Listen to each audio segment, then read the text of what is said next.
Hello दोस्तों, मैं संजीव कुमार स्वागत करता हूं आपका ट्रिकी जी के टॉकीज में। और आज का टॉपिक है समाधि स्थल और संबंधित व्यक्ति।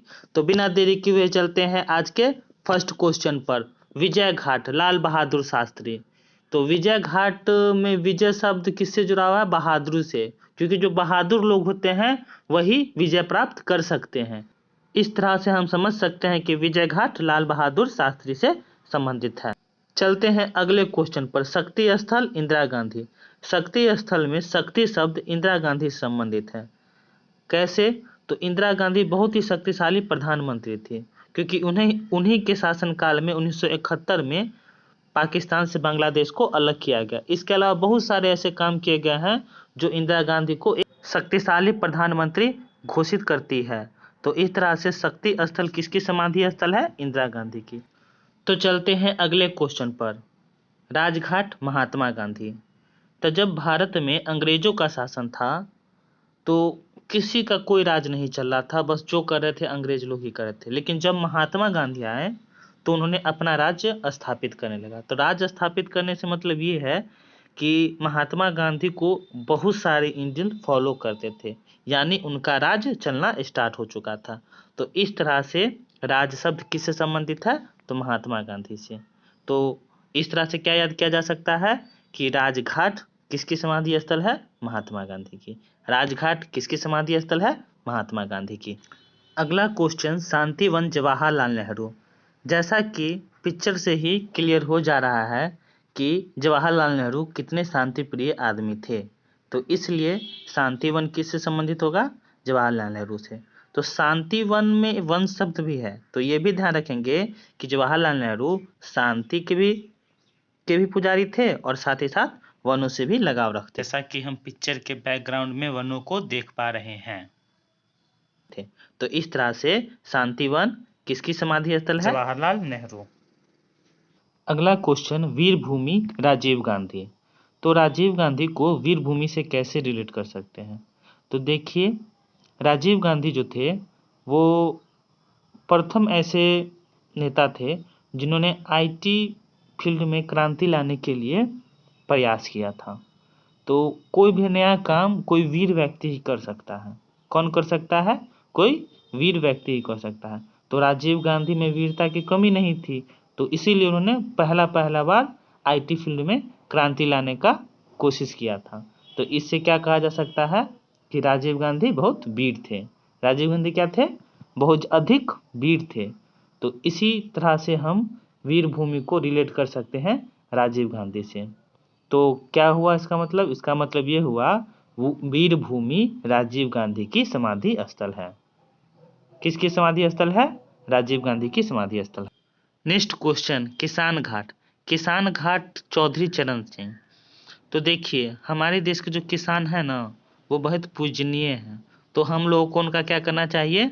चरण स्पर्श करने चाहिए। तो इस तरह से हम किसान को रिलेट कर सकते हैं चरण से। तो इस तरह से क्या याद किया जा सकता है कि किसान घाट का संबंध चौधरी चरण सिंह से है। चौधरी चरण सिंह का समाधि स्थल कहाँ हो जाता है? किसान घाट। इस तरह से क्या याद हो गया? किसान घाट चौधरी चरण सिंह की समाधि स्थल है, क्योंकि हमको तो किसानों का चरण छूना है। तो चरण छूना है तो इससे याद किया जा सकता है किसान घाट चौधरी चरण सिंह की समाधि स्थल है। चलते हैं अगले क्वेश्चन पर। महाप्रयाण घाट, डॉक्टर राजेंद्र प्रसाद। तो हम महाप्रयाण घाट में महाप्रयाण को महाप्रलय से रिलेट कर सकते हैं। तो चूंकि डॉक्टर राजेंद्र प्रसाद जो बिहार के लाल थे, जब उनकी मृत्यु हो गई तो बिहार के लिए तो महाप्रलय जैसी स्थिति थी ना।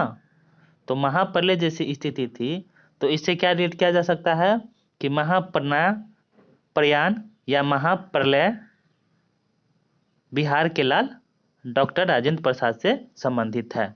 तो इस तरह से क्या याद किया जा सकता है?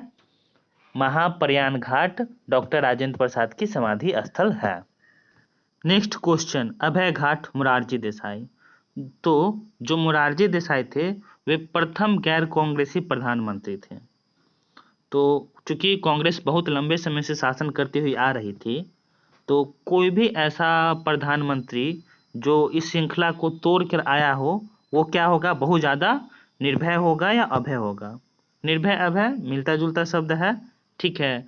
तो मोरारजी देसाई बहुत ही ज़्यादा निर्भय या अभय टाइप के व्यक्ति थे, तभी तो वो गैर कांग्रेसी सरकार गठन कर पाए थे।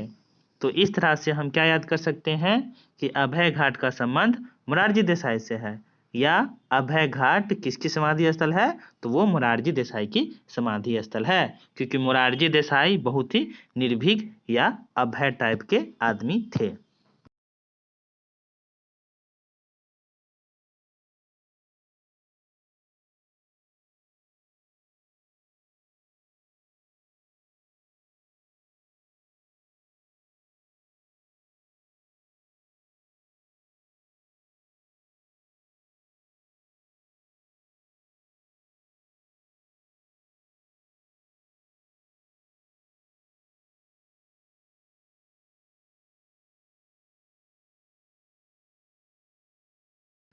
इस तरह से यह याद हो गया होगा कि समता स्थल जगजीवन राम की समाधि स्थल है। अगला क्वेश्चन, नारायण घाट। नारायण घाट का संबंध किससे है, गुलजारीलाल नंदा से। नारायण घाट किसका समाधि स्थल है, तो गुलजारीलाल नंदा का। तो दोस्तों कोई कोई वैसे भी याद किया जा सकता है, तो इसको ऐसे ही याद कर लेंगे। नारायण घाट किसकी समाधि स्थल है, गुलजारीलाल नंदा। नारायण घाट किसकी समाधि स्थल है, गुलजारीलाल नंदा। अब चलते हैं अगला क्वेश्चन, एकता स्थल। एकता स्थल ज्ञानी जैन सिंह की समाधि स्थल है। तो देखिए किन लोगों में एकता पाई जाती है, तो जो लोग ज्ञानी लोग होते हैं। आप बहुत लोग बहुत जगह देखते होंगे, जो भी लोग ज्ञानी होते हैं वो क्या करते हैं, साथ में मिलजुल कर रहते हैं। तो इससे क्या रिलेट कर किया जा सकता है कि एकता स्थल ज्ञानी जैन सिंह की समाधि स्थल है। एकता स्थल का संबंध किससे है, ज्ञानी जैन सिंह के। क्यों, तो क्योंकि ज्ञानी लोग एकता के साथ रहते हैं, मिलजुल कर रहते हैं। इस तरह हम याद कर सकते हैं, एकता स्थल ज्ञानी जैन सिंह की समाधि स्थल है। अब चलते हैं अगले क्वेश्चन पर, चैत्रा भूमि, डॉक्टर भीमराव अंबेडकर। तो इसमें हम चैत्रा को चरित्र से रिलेट कर सकते हैं। तो चूंकि भीमराव अंबेडकर बहुत ही चरित्र के महान आदमी थे, इसीलिए तो उन्हें संविधान निर्माण की प्रक्रिया में सबसे महत्वपूर्ण स्थान दिया गया था, ठीक है।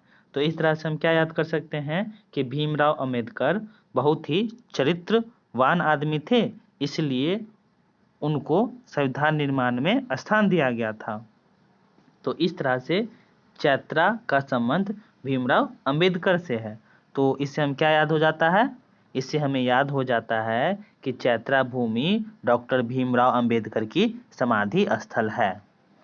चलो दोस्तों बढ़ते हैं आगे के क्वेश्चन की तरफ। तो उदय भूमि के आर नारायण। तो इसमें हम उदय भूमि में उदय और के आर नारायण में नारायण को रिलेट करने की कोशिश करेंगे। तो उदय को किससे रिलेट करना है, नारायण से। तो जैसा कि आप सभी जानते हैं कि हिंदू धर्म में एक ईश्वर का नाम नारायण है, और उनका नाम लेने से क्या होता है, आदमी का भाग्य उदय हो जाता है। तो हमें आपको सभी को अपना अपना भाग्य उदय करने के लिए हमेशा नारायण का नाम लेते रहना चाहिए। तो इससे हम क्या क्या रिलेट कर सकते हैं कि उदय भूमि का संबंध नारायण से है। तो इस प्रकार कहा जा सकता है कि उदय भूमि के आर नारायण की समाधि स्थल है। तो कैसे याद होगा, तो हमें ट्रिक मिला है कि नारायण का नाम जपने से हमारा भाग्य उदय हो जाता है। तो इस तरह से हम याद कर सकते हैं, उदय भूमि के आर नारायण की समाधि स्थल है। नेक्स्ट क्वेश्चन, कर्म भूमि, शंकर दयाल शर्मा। तो इसमें हम कर्म को अंडरलाइन कर सकते हैं, और शंकर दयाल, तो इसे एक स्टोरी के माध्यम से समझ सकते हैं। जब समुद्र मंथन हुआ था तो उससे विष निकला था, तो भगवान शंकर ने अपनी दयालुता का परिचय देते हुए क्या किया, अपना कर्म किया और सारा का सारा विष पी गया। क्या किया, तो इस तरह से हम कह सकते हैं शंकर दयाल ने अपनी दयालुता का परिचय देते हुए अपना कर्म किया। तो यही हमारा ट्रिक है। शंकर भगवान ने क्या किया था, जब समुद्र मंथन हुआ था तो अपनी दयालुता का परिचय देते हुए अपना कर्म किया था। तो इसी से हम याद कर सकते हैं कि कर्म भूमि शंकर दयाल की समाधि स्थल है। Next question, Arun Jaitley Nigam Bodh Ghat. तो चूंकि हम सभी जानते हैं कि अरुण जेटली फाइनेंस मिनिस्टर थे या वित्त मंत्री थे, तो उनका संबंध धन से है। तो जब किसी आदमी का निधन हो जाता है मतलब वो समाप्त हो जाता है। तो जब लोगों का धन समाप्त हो जाता है तो क्या हो जाता है, उसमें गम आ जाता है। तो निगम शब्द पे हम गौर से ध्यान देंगे तो उसमें निगम क्या है, इसमें हम निगम में निगम, तो गम को अंडरलाइन कर सकते हैं। तो अरुण जेटली धन से संबंधित थे, तो धन के खत्म हो जाने पर क्या होता है, गम का माहौल हो जाता है, इसलिए अरुण जेटली का समाधि स्थल क्या हो जाएगा, निगम बोध घाट। नेक्स्ट क्वेश्चन है अटल बिहारी वाजपेयी। अटल बिहारी वाजपेयी सदैव अटल, तो दोनों जगह अटल अटल है तो नाम से ही स्पष्ट हो जाता है। तो आज का सेशन यहीं पे समाप्त होता है। तो मिलते हैं अगले वीडियो के साथ। लाइक करें, सब्सक्राइब करें और शेयर करना बिल्कुल ना भूलें। जय